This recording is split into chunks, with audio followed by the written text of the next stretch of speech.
ขอน้อมถึงพระรัตนตรัยคุณพระธรรมคุณพระสงฆ์มื้อนี้จะมาเกี่ยวกับพระไตรปิฎกปัตตลาวพระวินัยปิฎกมหาวิภังค์ภาคที่ 1เกี่ยวกับการลัก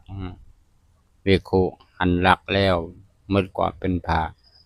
ภิกขุทั้งหลายจงจังอกจังใจในเรื่องที่การลักมีหยังแด่เนาะเฮาจังอกจังใจฟังเนาะเอาก็มาพร้อมกันเลยฟังพร้อมกันเลยภิกขุผู้เป็นจารย์เป็นอาจารย์สั่งภิกขุว่าที่ชื่อว่าพุทธลักขิตะว่าท่านจงบอกภิกขุชื่อธัมมาลักขิตะนี้ว่าจงบอกภิกขุชื่อสังฆาลักขิตะนี้ว่าจงลักทรัพย์นี้มาจงอาบัติทุกกฎถ้าภิกขุผู้รับคำสั่งไปบอกภิกขุองค์ไปบอกภิกขุอีกองค์หนึ่งจงอาบัติทุกกฎภิกขุผู้ลักรับคำสั่งภิกขุผู้ลักนะรับคำสั่งภิกขุผู้สั่งเพื่อทำอินจงอาบัติทุลใจภิกขุผู้ลักเรือลักทรัพย์นั้นมาได้จงอาบัติปาราชิกทุกองค์เลยอันนี้ผิดทุกองค์เลยปาราชิกทุกองค์ภิกขุผู้เป็นอาจารย์สั่งภิกขุว่าที่ชื่อว่าพุทธลักขิตะว่าท่านจงบอกภิกขุชื่อว่า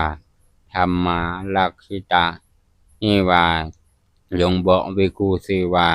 สังฆาลักขิตะนี้ว่าจงลักทรัพย์นี้มาดังนี้จงอาบัติทุกกฎภิกขุผู้รับคำสั่งไปบอกภิกขุองค์อื่นจงอาบัติทุกกฎภิกขุผู้รับคำสั่งจงอาบัติทุกกฎภิกขุผู้ลักทรัพย์นั้นมาได้ภิกขุผู้สั่ง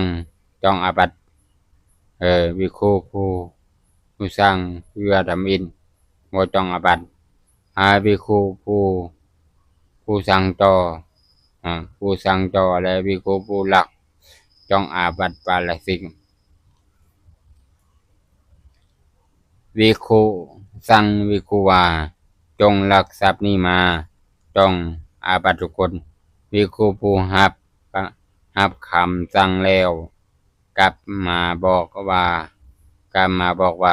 าน้อยบ่สามารถลักทรัพย์นั้นได้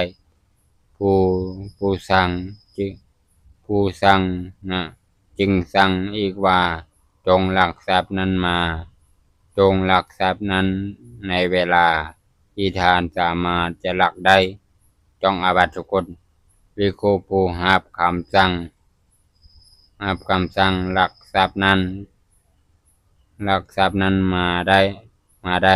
ต้องอาบัติปาราชิก2องค์เลยภิกขุสั่งภิกขุว่าจงลักทรัพย์นี้มาจงอาบัติทุกกฎท่านสั่งแล้วเกิดความเลือดร้อนใจแต่บ่ได้เว้าให้ผู้รับคำสั่งได้ยินว่าอย่าลักภิกขุผู้รับคำสั่งลักทรัพย์นั้นมาได้ต้องอาบัติปาราชิก2องค์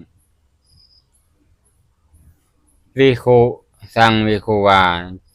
จงลักทรัพย์นี้มาต้องอาบัติทุกกฎท่านสั่งแล้วเกิดความเลือดร้อนใจจึงเว้าให้ได้ยินว่าอย่าลักแต่ภิกขุผู้รับคำสั่งว่าข้าน้อยท่านสั่งข้าน้อยแล้วลักทรัพย์นั้นมาได้ภิกขุผู้สั่งบ่จงอาบัติภิกขุผู้ลักจงอาบัติปาราชิกเนาะภิกขุ สั่งภิกขุว่าจงลักทรัพย์นี้มาต้องอาบัติทุกกฎท่านสั่งแล้วเกิดความเดือดร้อนใจจึงเว้าให้ผู้รับคำสั่งได้ยินว่าอย่าลักภิกขุผู้รั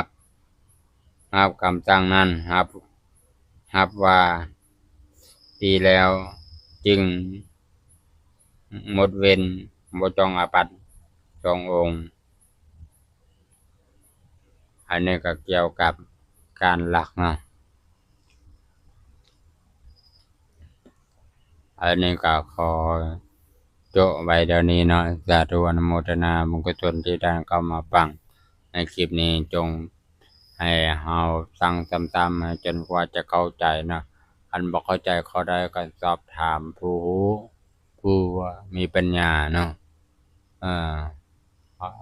สาธุ